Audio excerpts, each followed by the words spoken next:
Hello everyone. Today I would like to talk about the issue of electric supply and demand. In recent years, the supply and demand of electric power in Japan has been tightening, and requests to conserve electricity have been repeatedly issued by the government. However, the supply-demand situation differs from case to case, and so do the measures taken to deal with the situation. First, there are two main types of supply-demand crisis. One is when there is not enough power generation capacity. There are two possible causes for this. Either the electric demand increases more than expected and then power generation capacity cannot keep up, or there is an accident in power generation facilities that would make generation capacity insufficient. However, as you know, electric demand changes from moment to moment. In many cases, these shortages occur during times when demand increases. Therefore, it is an emergency measure to suppress electric demand by saving electricity during these times. This is so-called peak hour response, which often occurs in the afternoon in midsummer. This was often the case in Japan. The second is when there is not enough fuel to generate electricity. This is a case where power generation facilities are available, but not enough fuel is available to generate power.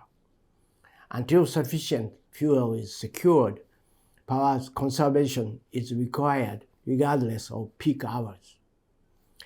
Looking back over the past year or two, the supply-demand crunch caused by the second cause occurred during the year-end and New Year holidays 2 years ago due to a shortage of LNG inventory for thermal power generation.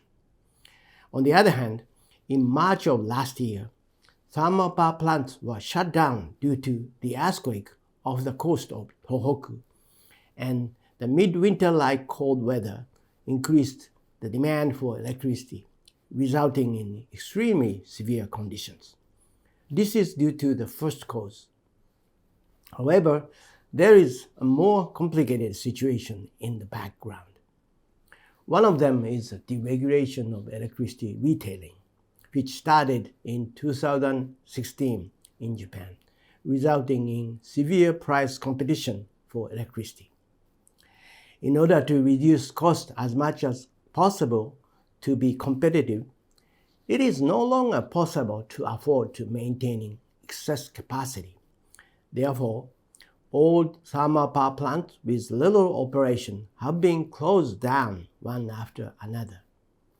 The growing focus on thermal power generation, especially coal-fired power generation, due to global warming countermeasures, has also contributed to the shift away from thermal power generation. In particular, with nuclear power plants not coming online, the supply-demand balance will quickly come under pressure if demand for electricity rises above expectations or if power generation facilities break down. Another factor is the increase in solar and other renewable energy facilities. Since the amount of electricity generated by renewable energy depends on the weather, it has become more difficult to balance supply and demand.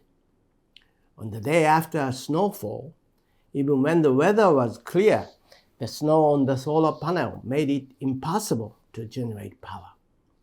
In addition, backups are always needed, but maintaining backup facilities is costly. And it is worth noting that these events occurred even before the Ukraine crisis, and the energy crisis since the Russian invasion has made the situation even more difficult. Well, energy security, environment, and economy are said to be the 3 E's, and with the addition of the S for safety, all of the S plus 3 E's are important. However, both the world and Japan are keenly aware now that energy security must once again take precedence over everything else.